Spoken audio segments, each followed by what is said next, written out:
ஸ்ரீமதி நிகமாந்த மகாதேசிகாய நமஹா. நம்ம இன்றைய தினம் பகவான் கண்ணன் எப்படி ஒரு பக்தனுக்காக சாட்சியாக வந்து நின்றான் அப்படின்றத அனுபவிக்க இருக்கோம். ஒரு 2 பிராமணர்கள் தீர்த்த யாத்திரையா போறா. அதுல ஒருத்தர் கொஞ்சம் வயசானவர், மற்றொருவர் இளம் வயது பிள்ளை. அந்த காலத்துலலாம் தீர்த்த யாத்திரை போகணும்னா ஏதோ ரயில் வண்டி இதெல்லாம் கிடையாது. இப்போ அந்த காலத்துல நடந்தே தான் தீர்த்த யாத்திரைலாம் போவா. அப்படி தீர்த்த யாத்திரை தான் போயிட்டு இருக்கிறது. விருந்தாவனத்துக்கு இவா போறா. அப்பதான் இவா 2 பேர் சந்திச்சுக்கிறா. இந்த 2 பிராமணர்களும் 2 பேரும் தனித்தனியா போறா. அங்க விருந்தாவனத்துக்கிட்ட போய் இவா 2 பேர் சந்திச்சுக்கிறா. சந்திச்சுட்டு அங்கேருந்து ஒன்னாவே வந்து பயணம் பண்ணிட்டு மற்ற இடங்களுக்கு வரா. அப்போ ஒரு இடத்துல கோபாலனை சேவிக்கிறதுக்காக 2 பேரும் வந்து சேர்றா. அப்ப இவருக்கு கொஞ்சம் வயசானதுனால பெரியவருக்கு சரிவர நடக்க முடியல. அந்த சமயம் கூட இருந்த அந்த இளம் வயசுக்காரர் தான் இந்த பெரியவரை தாங்கி பிடிச்சு நடத்தி உள்ள இழுண்டு போய் கோயிலுக்கெல்லாம் போயிட்டு வெளியில வரா. அப்போ அந்த கோயிலுக்கு வாசல்ல கோபாலனை வந்து சாட்சியாக வச்சுண்டு இந்த மூத்தவர் அந்த இளம் வயது பிள்ளைகிட்ட சொல்றார், நீ என்ன வந்து ஜாகிரதையா இந்த பிரயாணத்துல வந்து பார்த்துட்டு வந்திருக்கேன்றது எனக்கு தெரியும். உன்ன மாதிரி ஒரு பிள்ளை கிடைக்கிறது ரொம்பவே அபூர்வம். அதனால என்னுடைய பெண்ணுக்கு உன்னை வந்து கல்யாணம் பண்ணி வைக்கிறேன் அப்படின்னு கோபாலனை வந்து சாட்சியா வச்சு இவர் அந்த வாக்குறுதியை கொடுத்துட்டு வந்துடுறார். தீர்த்த யாத்திரெல்லாம் முடிஞ்சு இவர் வீடு திரும்பின பின்னாடி வீட்டுக்கு வந்த உடனே தன்னுடைய மகனிடத்துல இந்த மாதிரி சொல்றார், இந்த மாதிரி ஒரு பையனை பார்த்தேன். அந்த பையன் என்ன ரொம்ப ஜாக்கிரதையா பார்த்து நான் தீர்த்த யாத்திரை முழுசும்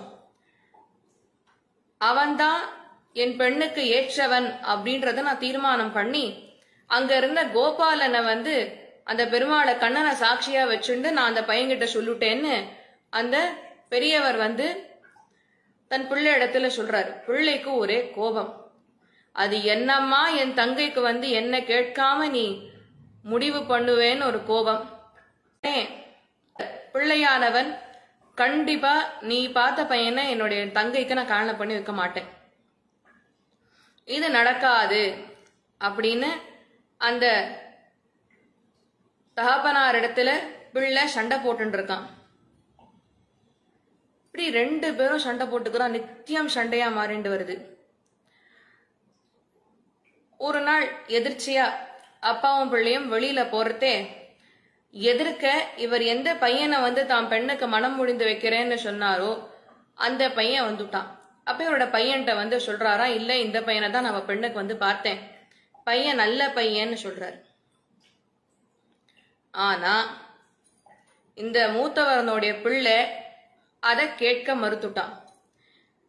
உடனே என்ன பண்ணா, நேர அந்த இளம் வயசு பையன்கிட்ட போயிட்டு யார தன் பெண்ணுக்கு வந்து மனம் முடிக்கிறேன்னு வாக்கு கொடுத்தாரோ அவர் இடத்துல போயிட்டு, அது என்னம்மா நீ வந்து என் அப்பா மனசை கலைச்சு என் தங்கையை கல்யாணம் பண்ணிக்கிறதுக்கு நீ திட்டம் போடுவ, இதுக்கு வந்து சாட்சி வந்து கோபாலன் வேற சொல்றான், யார் அந்த கோபாலன், முடிஞ்சா நாளைக்கு அந்த கோபாலன் நீ சாட்சியா ஐஷண்டு வா அப்படின்னு சொல்லிட்டு அந்த இடத்த விட்டு அவ 2 பேர் புறப்பட்டு போயிடுறா. இந்த முதியவருக்கு என்ன பண்றதுன்னு தெரியல. பிள்ளைக்கு எவ்வளவு சொன்னாலும் பிள்ளை வந்து கேட்கிற நிலைமையில இல்ல.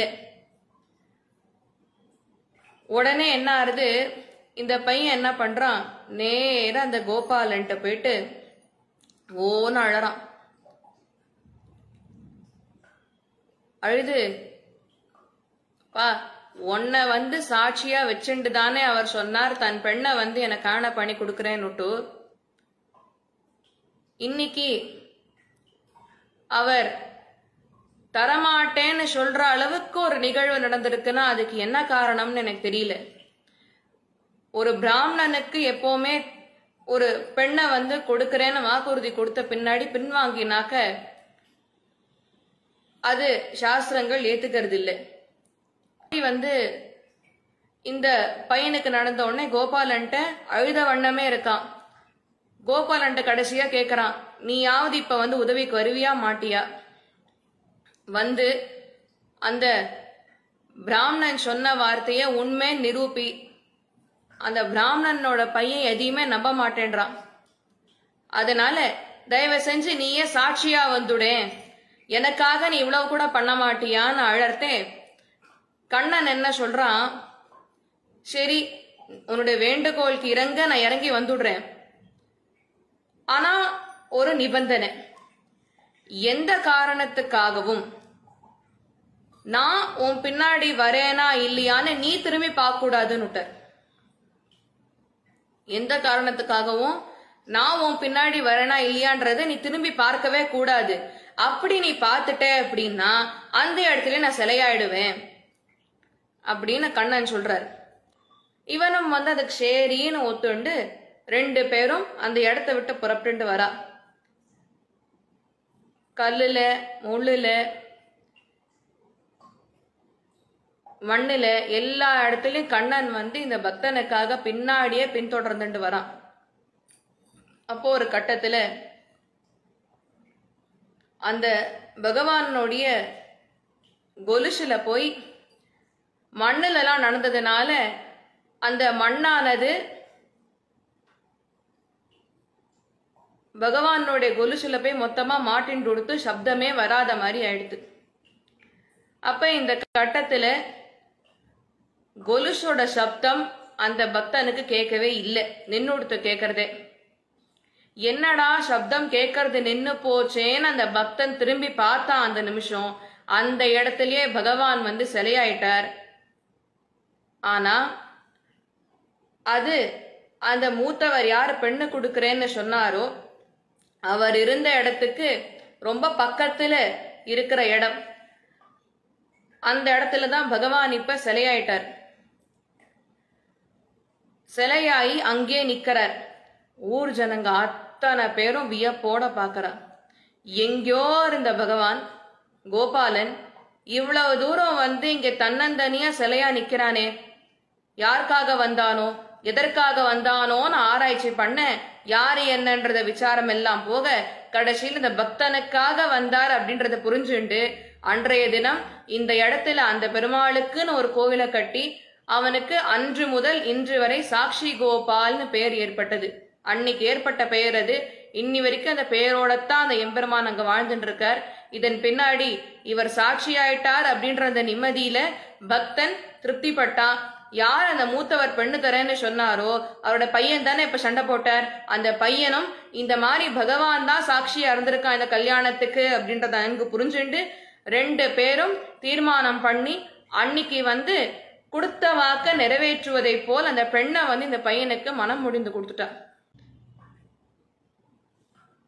அதனால இப்படி சாக்ஷி கோபால் வந்தான்றது இன்னைக்கு பகவத் சங்கல்பத்துல பகவான் வந்து நம்ம எல்லாரையும் அனுபவிக்க வச்சிருக்கான்.